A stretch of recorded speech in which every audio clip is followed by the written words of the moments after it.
Last question we got from chat, we'll call it a day. Who Good was the times. better power forward, Pau Gasol or Chris Webber? Ooh, wow, that's a great question right there. Whoever brought that one up. Nah, I played with Pal, and and Pal will probably tell you this. I was probably one of the dudes that helped him get some toughness because Pal is a really nice dude in real life.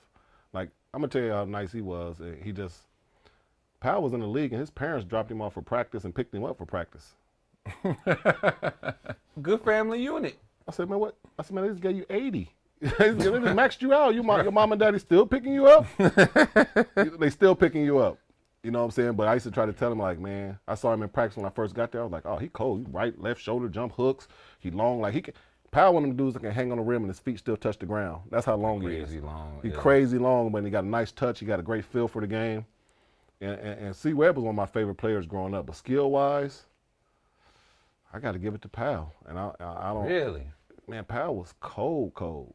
Like, C. Webb was cold. He had power to him. He had some game. But, man, Powell was, man, I'm talking about, man, when he get that ball up here, you ain't going to never get to it. Man, you can throw him in the break here, get that mug up here, get the dunk on it, right, left hand, you know, right, man, jump hooks, you know what I'm saying, up and unders. You know, he get the jab step. He had a nice little jump shot, block shots.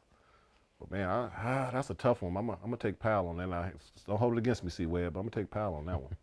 Nah, I probably would have to roll with C. Webb.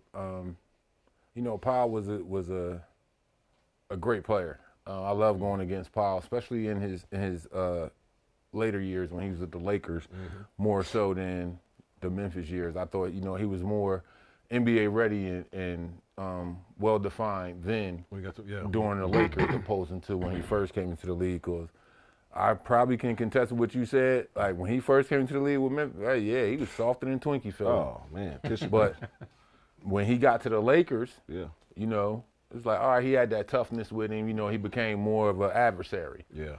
But C. Webb, though, I think, man, that's a whole different ball game. Because I think he was one of those power forwards who was before his time. Oh yeah, man. Sure. You know, he had great handles to be 6'9", 6'10", put it on the floor, can pass. I think the only thing he was missing really was a consistent jump shot.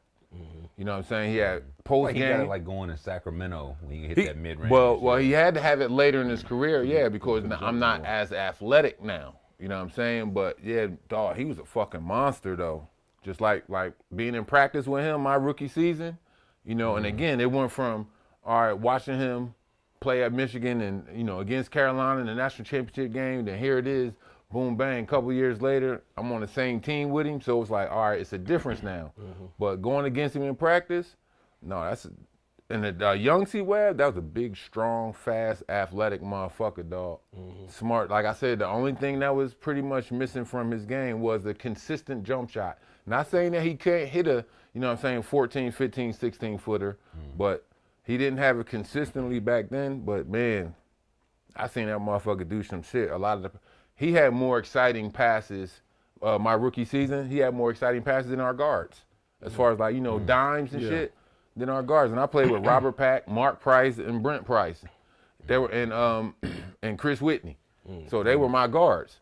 And it's like his game, again, I think was ahead of his time, you know, for a guy who'd expect a guy that size during that era? We see it a lot now. Yeah. You know what I'm saying? Right. Guys that's like 6'9", 6'10", are able to handle the ball or tall. You know, like Luka can handle the ball good to get to the basket and all that. But for back then, right, it was rare. oh man, it was like shit. He was like a fucking freak of nature. 100%. You know what I'm saying? And then was athletic. He wasn't, and believe it or not, I thought he couldn't do it. Because I'm like, you know, you too bulky and shit. You know, you could dunk. But I done seen this motherfucker hit a windmill, hit a two-handed windmill. See Webb, yeah. I'm like, what the fuck? And even though it was younger Webb, Yeah. but it still fucked me up because, you know, you look at certain people, you like, oh man, he can't do that. Yeah. Just like Chris Webber's one of those people you look at, it's like he can't do that. yeah, I didn't think he could do a windmill. Like I seen him dunk on cats, but I didn't think he could do a windmill, let alone a two-handed windmill. No, I ain't never. You know, That's tough. That'll be surprising. Like, you know, seeing you with like a 40-something inch vertical dunking on somebody. You know, I could get up before the knee injury. What's this about? Sorry. Word. Sorry. I got you. I thought you were gonna say Weber, just like the passing skills, him being ahead of his time, the athleticism.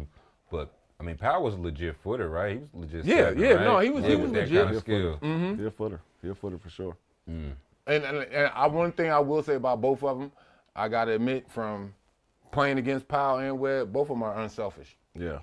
Great team. Both of, if you open, they gonna hit you. You know, they're gonna play basketball. Right.